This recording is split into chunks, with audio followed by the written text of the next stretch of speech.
This is the most empty place on Earth, the place almost no one goes, Antarctica.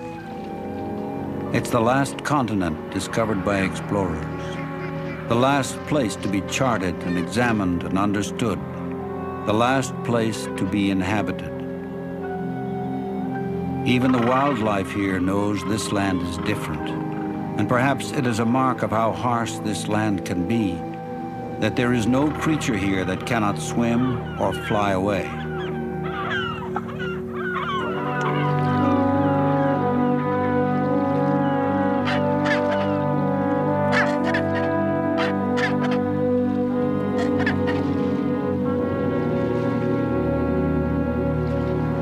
This is the last continent on Earth, a refuge of sorts for wilderness and for explorers.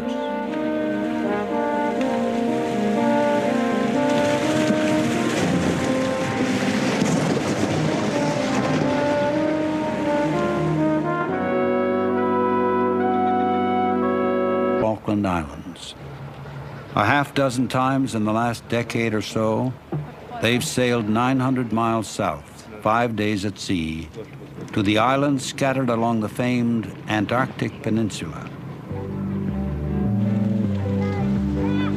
Other expeditions come here with millions of dollars and the power of governments to support them. Sally and Jerome sail by themselves in a small yacht, accompanied only by their children, 3 boys, Dion 10, Leith 8, and DT 5.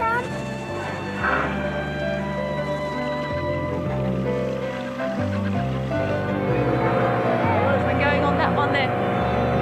On that one over there where the fake pigeons were.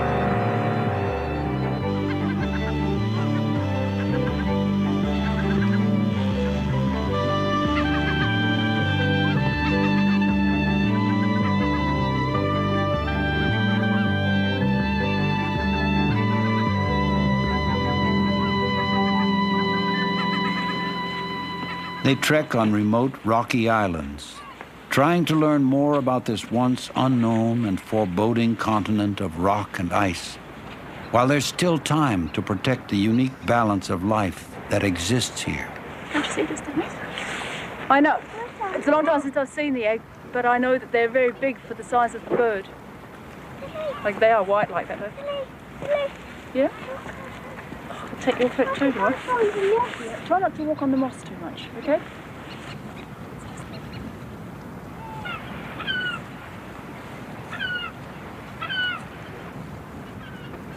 As usual, the Pensees are beginning this voyage in December.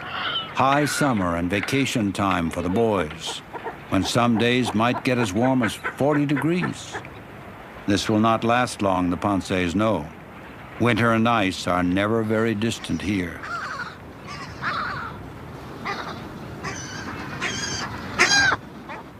Now development is coming too, as the Pensees will discover anew on this voyage. This last frontier is changing as never before.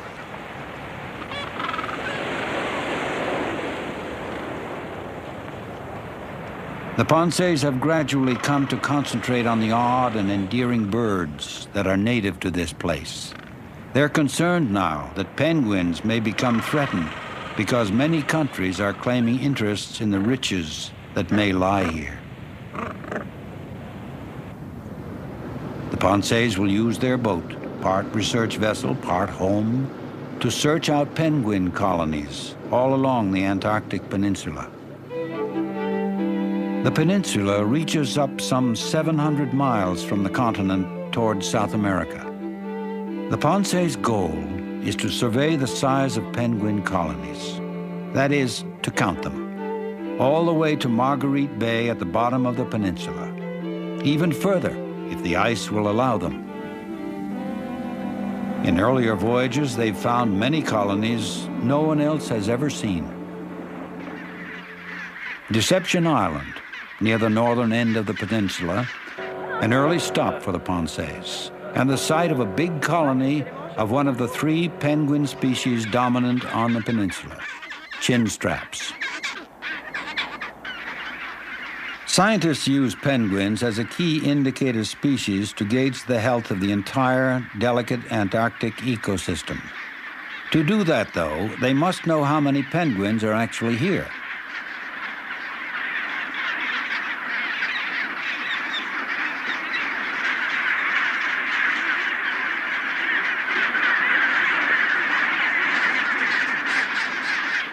If the penguin population changes radically, the scientists will know something is wrong here. That is why the Ponceys sail and climb to these remote places to count the birds. You can do a rough estimate by just counting up groups of, say, 100 and then multiplying up the groups of 100. That's a very rough estimate. If you want to do it properly, though, you've got to map out the area that the colony is occupying and then work out average density of the colony and multiply it up. Like, it's a couple of days' work to do it accurately. But you can get a good estimate. If you take your time in a couple of hours, you can get a pretty good estimate of it. But we just compare it with colonies we know from elsewhere. One in particular with 30 to 40,000 pairs, and it's a lot smaller than this. This is huge. Must be one of the biggest chinstrap penguin colonies down on the peninsula, I think. This one, it's got to be, I think. It's huge.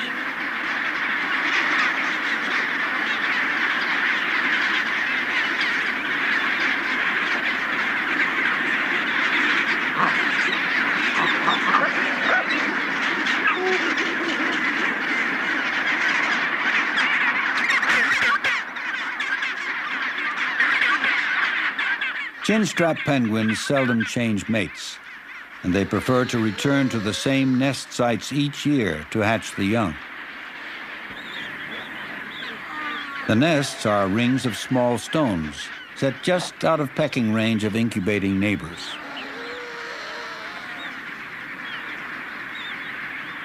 The females usually take the first shift sitting on the eggs, fasting for up to 8 days. Then the males take over and the females can feed again. Some of the small shrimp-like krill they find at sea is regurgitated for the penguin chicks.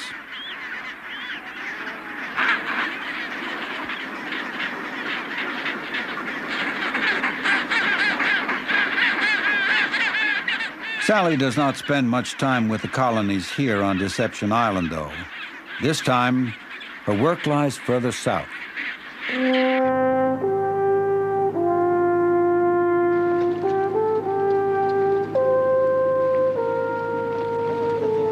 Jerome is French, Sally is Australian.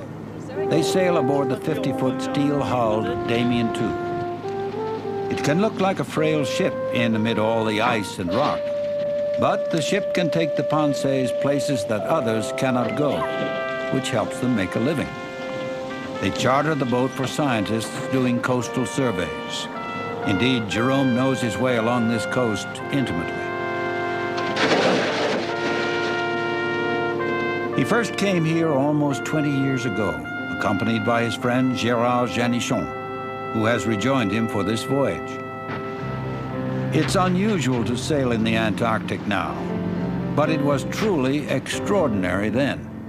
Theirs was the first yacht to sail the peninsula coast.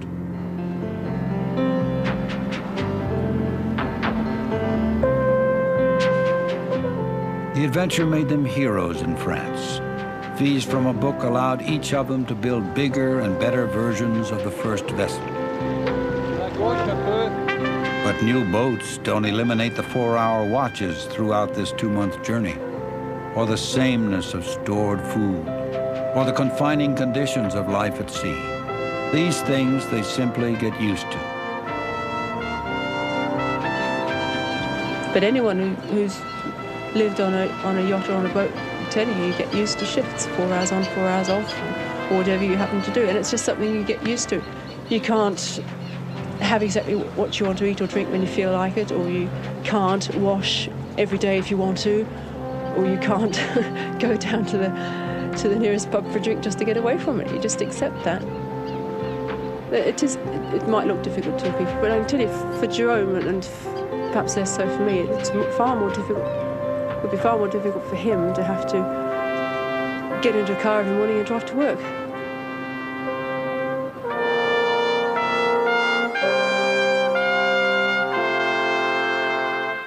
The Damien II averages 26 miles a day now, with stops along the way. Working from cove to cove, they arrive at Couverville Island, a breeding site for many, many Gentoo penguins. Their pelts are sleek as fur, but like all penguins, these are true birds. Short, thick feathers help insulate them from the cold, and at the same time lie close to the body to help the speedy swimmers in the water. This will be the first egg, because it's dirtier. Then this looks as the second. The second egg's supposed to be a bit smaller than the first, but they look about the same size, really. That one there, though, she's just about to get off that. You can really tell the difference there. The Gentoos are apt to form lifelong attachments among breeding pairs, although they are not so particular about which nest site they use from season to season. On the peninsula, it takes about 5 weeks for penguin eggs to hatch. The parents watch over them for another month or so, and then leave the chicks in large groups while the parents are off gathering food. 1 or 2 months later, the young penguins begin to feed on their own.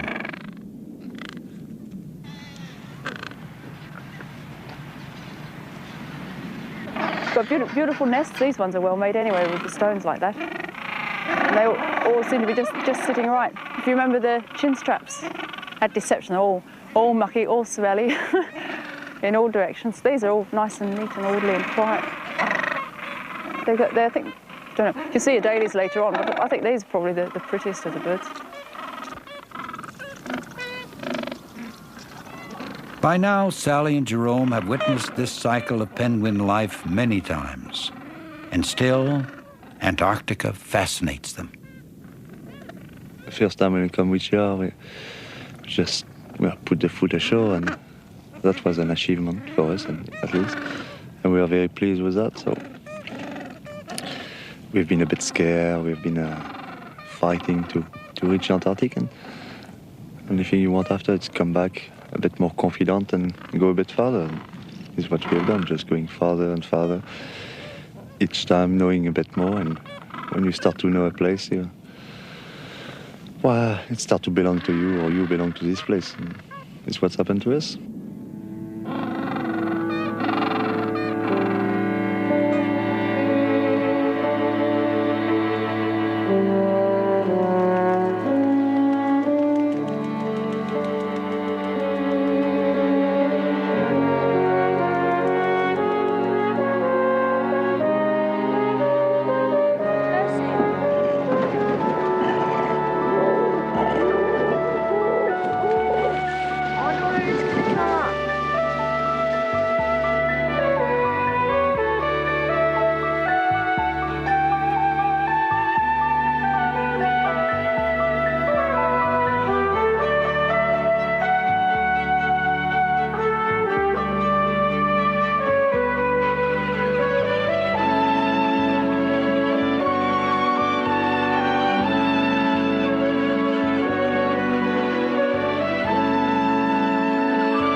Often while Sally is counting penguins, the children explore for themselves.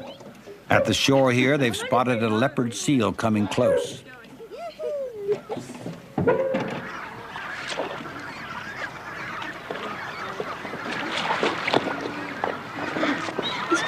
probably waiting for a penguin to come.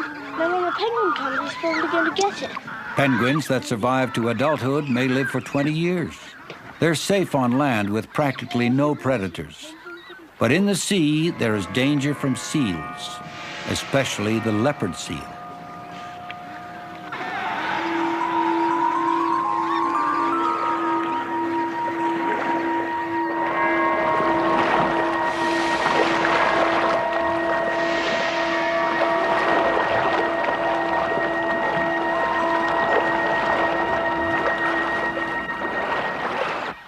Dee is the youngest of the boys. This is what's a giant sea mouse. Here's George. Shall we put it back in the water? Leif, the middle boy, finds that this summer, geology has captured his attention. Dion is the oldest, a budding artist, with an interest in mechanical things also.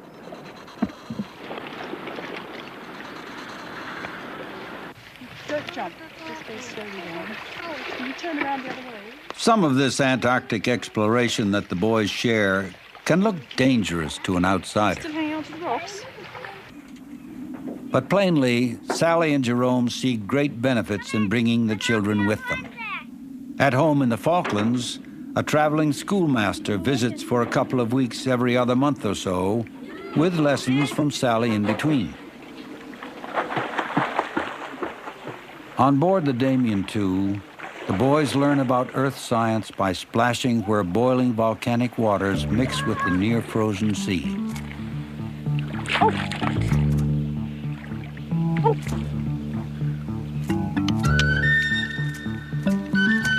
Boys bang away at rock, looking for gold, or fool's gold even, and making plans to get rich and buy firecrackers back at home. Look at that. That's a big lump of mica. Here, take it.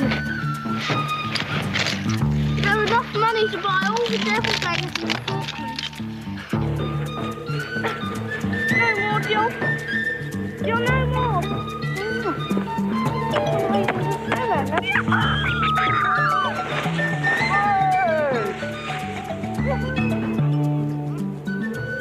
You can just see the difference that it's made to them.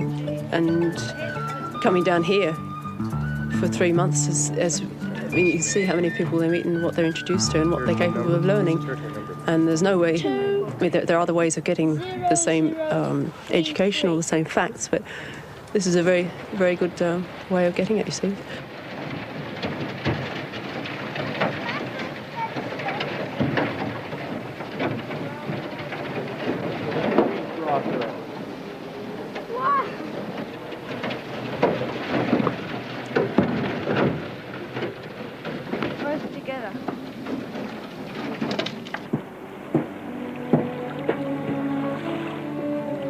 At Foyne Harbor on the peninsula, the boys explore a site left over from one of the first significant human impacts on the Antarctic.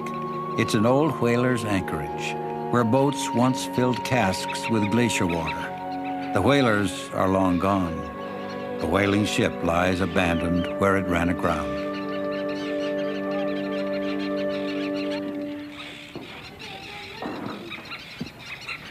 In the hold of the wreck, the boys find dozens of the cone-shaped tips for harpoons that once took tens of thousands of whales in a season, until some species were threatened with extinction.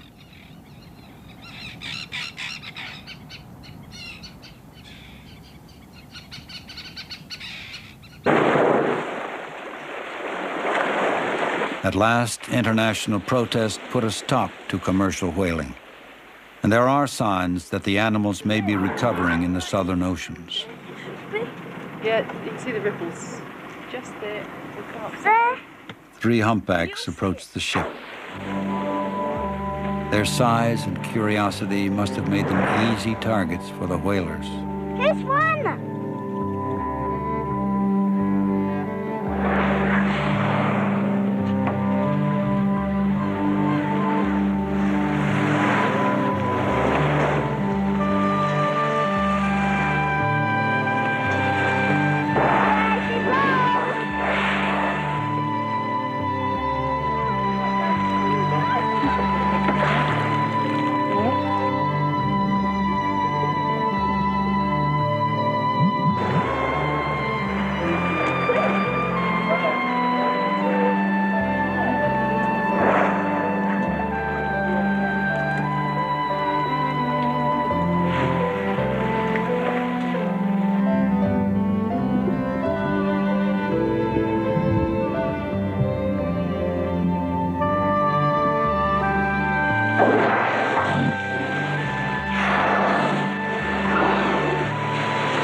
whale hunting was only among the first human endeavors to mark the Antarctic.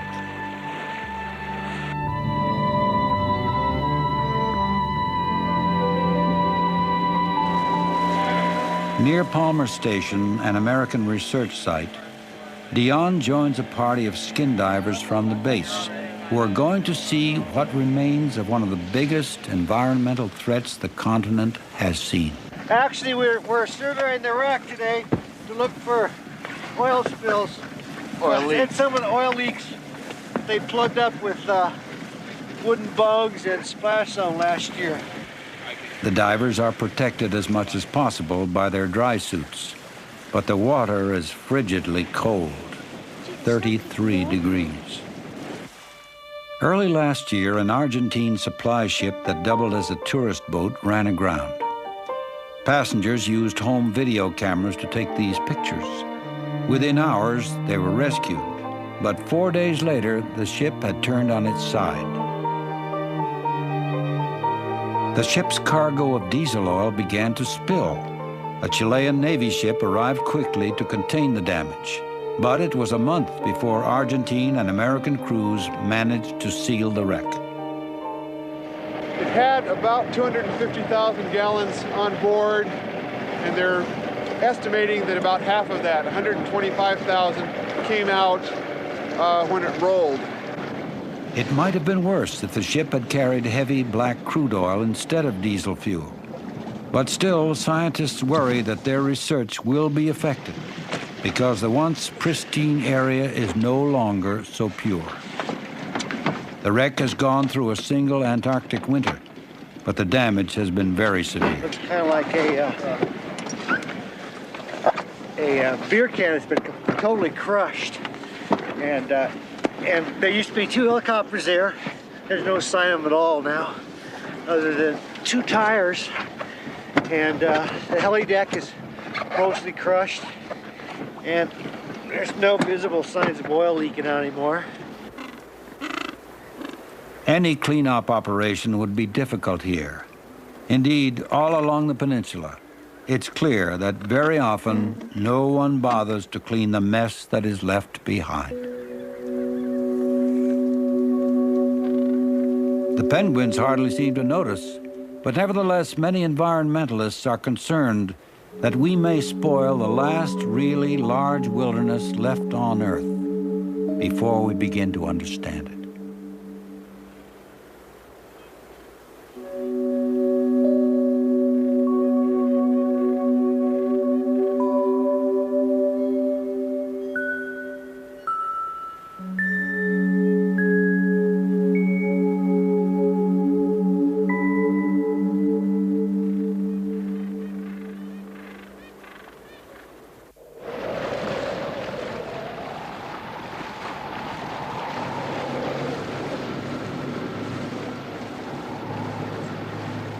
The Damien II has been at sea for about a month, with dozens of stops so far for penguin surveys. Now Jerome has set course for Dream Island, about halfway down the peninsula.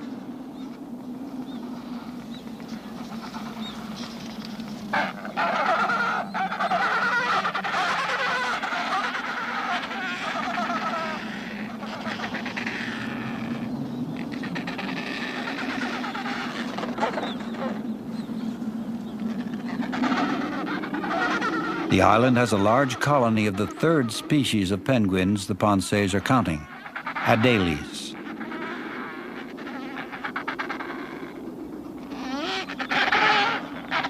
Look, 2 young males fighting. That's really good. That's fantastic up there. There are remarkable elephant seal colonies here also. And for the seals too, the Antarctic summer is the season of the young. Well, it's a bit slippery in all this muck, especially where the penguins have been. And I don't want you to fall in that. Oh, you're right, there's a weenie. They've been fed by their mothers until they're sort of round, slug-like things, really fat.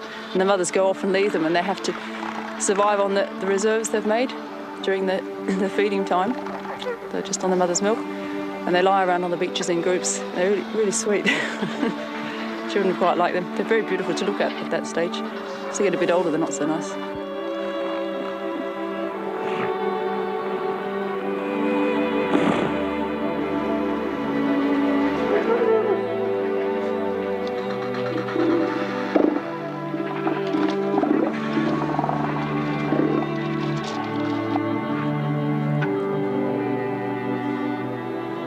Doesn't look as though there are like any more chin straps over this way though.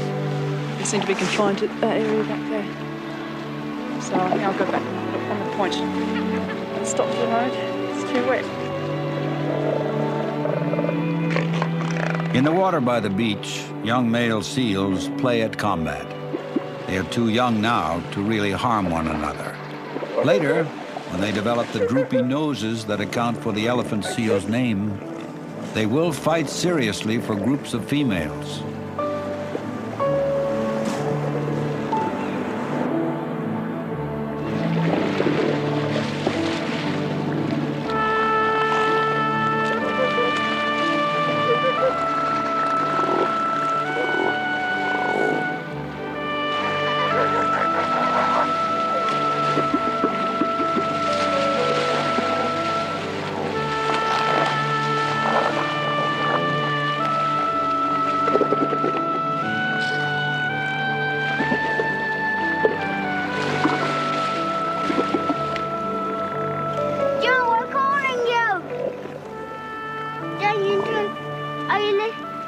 Going to come back, Joe?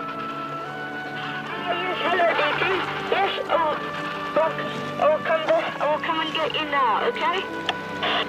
Okay. Come.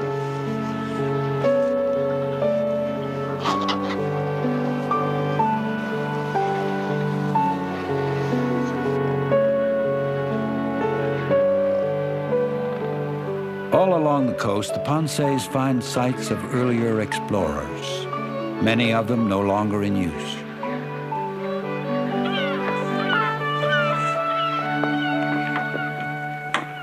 This cabin was once a research station, but it's been deserted for a long time.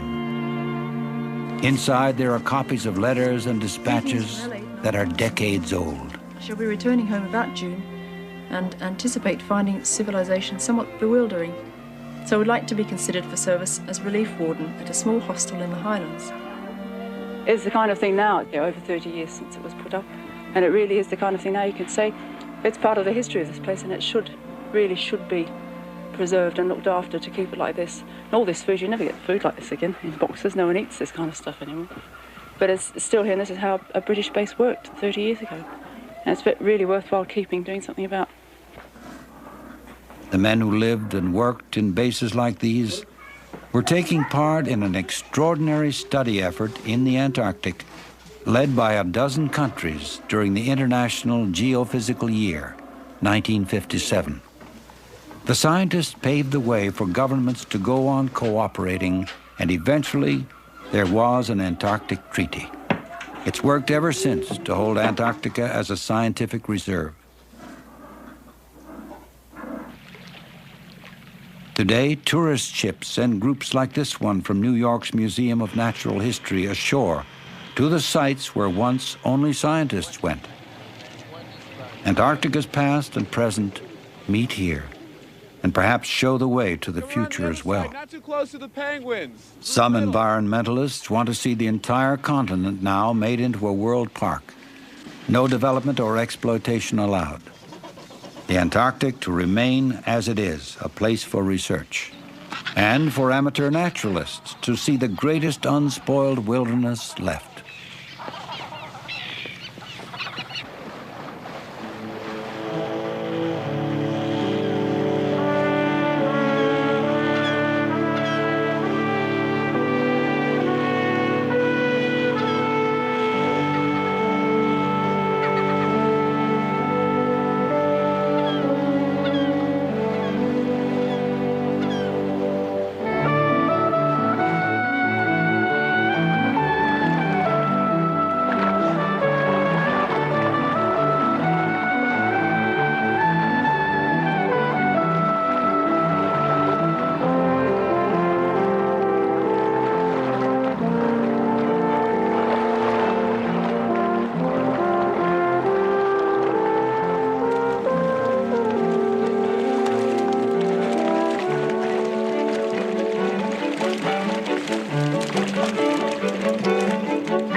Some of the old geophysical year stations are still operating. The British base Faraday, for instance, plays a role in researching the periodic huge loss of ozone in the atmosphere over the southern polar region. Further south, another British base, Rothera, serves as a headquarters for inland science projects that can only be reached by plane. The flights take off from a runway cleared from the glacier, with a path well marked so the aircraft doesn't slide into one of the nearby crevasses that split the surface.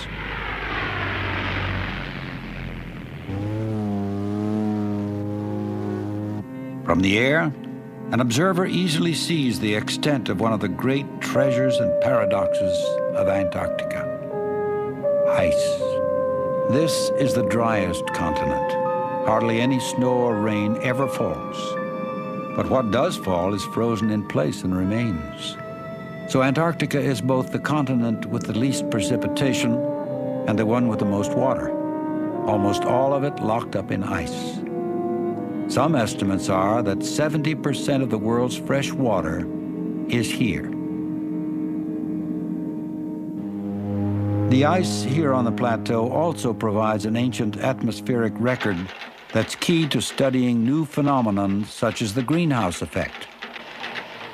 These operations are just underway. When full drilling begins, the scientists will be able to plunge the drill bit through centuries to see what changes have occurred over time.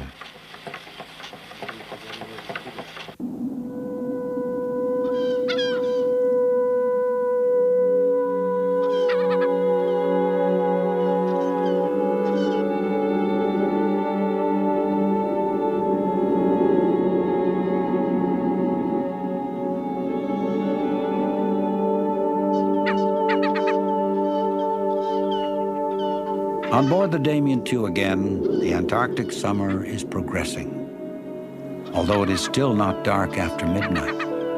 Indeed, Jerome calls this the planet of light.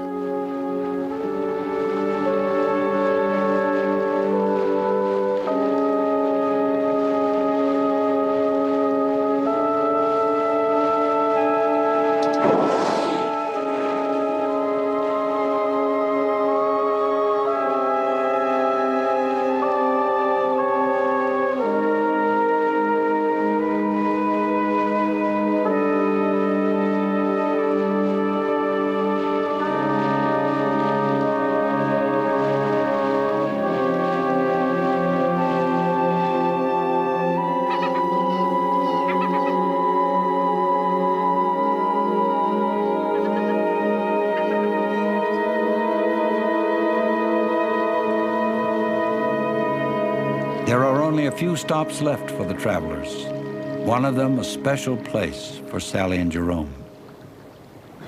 More than 10 years ago, on their first voyage to the Antarctic together, they decided to stay over in the long darkness of winter.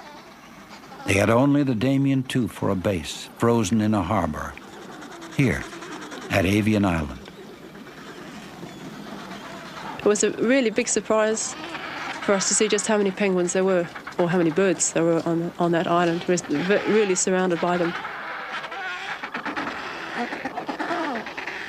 They found extraordinary life, including 70,000 Adelie penguins on the island. Avian is located at the top of Marguerite Bay, and it's the breeding ground for much of the bird life that lives and hunts throughout the Bay region. If something happened here, it could seriously affect bird life in the entire Bay Area. Besides the Adelies, there were giant petrels and cormorants, gulls, skuas, and every single bit of that island's covered in birds. And you're surrounded by birds, and you really do live part of that cycle of the summer season with them completely.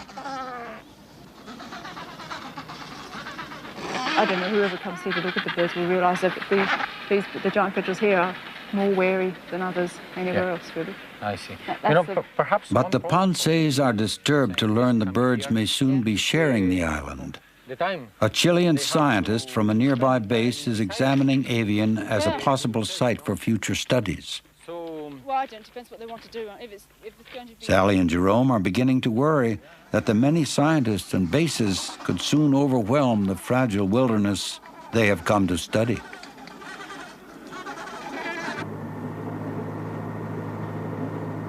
Jerome navigates the Damien II through the mouth of a narrow passage at Terra Firma Island.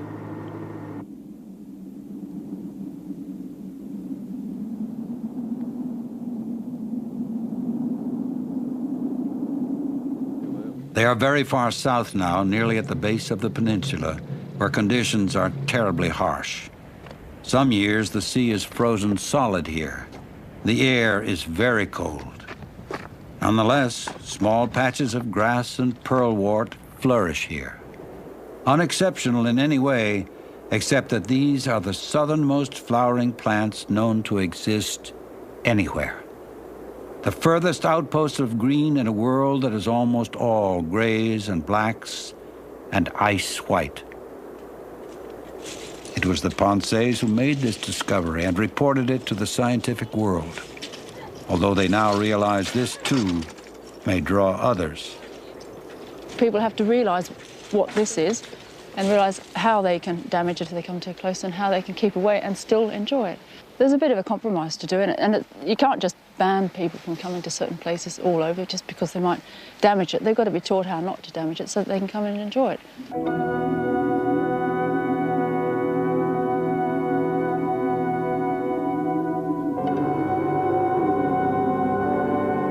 Many explorers must pause to wonder a little at what they do and at what will be done by those who inevitably will follow. Not many will follow this far, however. The Damien II is entering what is called pack ice, a great plain that's frozen not quite solid. You can feel that you're very far south and there's no one else in the pack and you are nothing much more than another little bit of ice. And you can really feel it as a living thing. You can feel it, you can see it moving up and down with the swell as though it's breathing. And you see animals in it, the whales which come up to breathe just behind the boat because there's no other space for it, and penguins on it. Look there. What is that? It looks like a toothy nose. A tooth. Bomba. It goes right under the ice.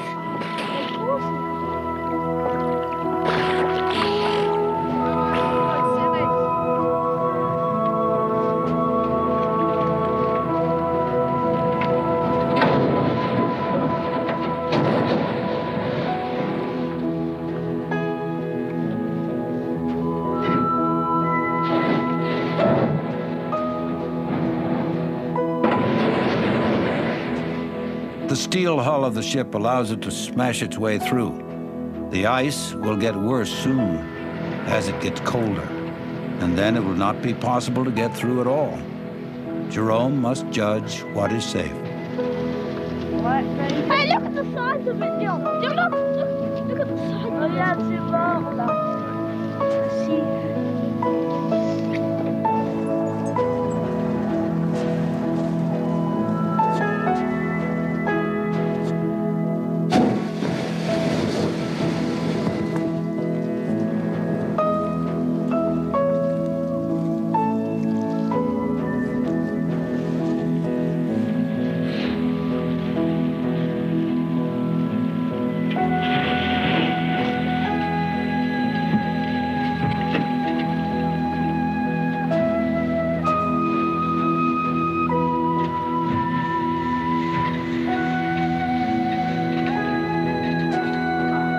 They have gone as far as they can. The Damien II must turn back toward King George Island.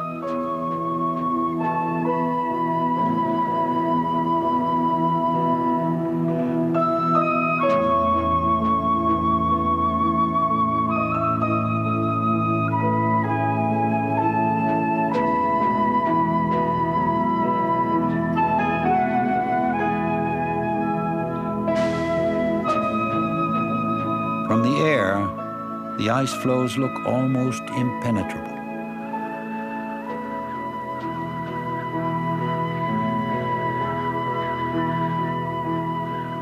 once you've been through a really bad storm and just got out, or you had to go through a lot of ice and just managed to get through, and the next day's beautiful weather. Each time it's really very gratifying each time, and it's very satisfying, and you really feel as if you've earned what you've done. It's the feeling of it being very difficult here, and you've managed to win through in spite of that.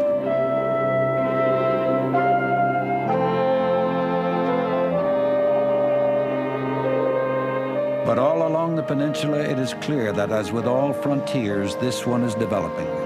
In the time since they left the British base at Rothera, perhaps the biggest cargo ship ever to come this far south has arrived and begun unloading bulldozers and rock crushers and housing for construction workers. What is it? That's the porter cabin-like thing to live in that they're taking ashore. They're taking their own accommodation ashore.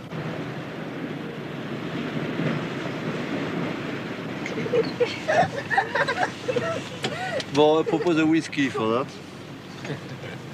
To celebrate the invasion of the Antarctic.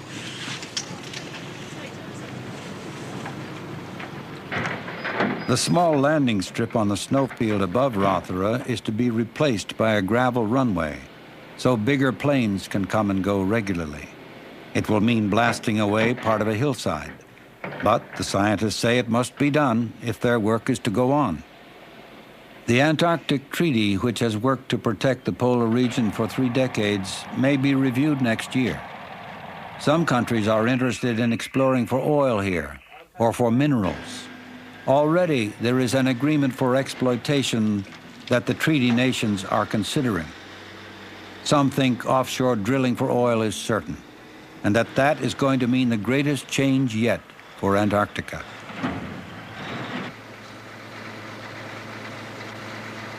We are next to the first area, actually, where oil will be exploited.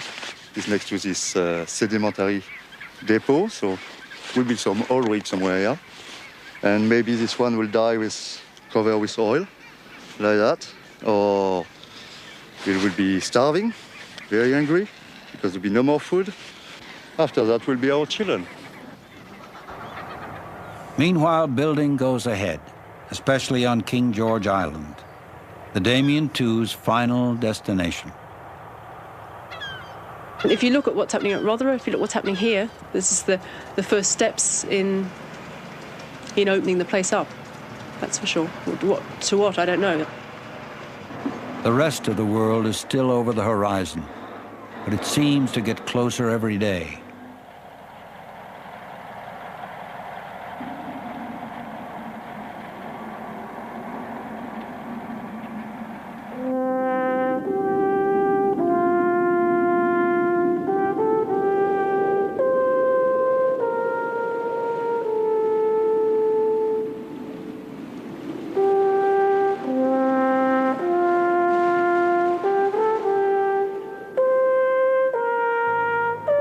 Frontiers are wild places. Once we thought they were all savage and needed conquering. This one doesn't seem so savage anymore. Before it's conquered, it may be worth asking what the conquest would mean. And perhaps we should ask, too, what will happen to the explorers? Indeed, to all of us, when the frontiers are gone.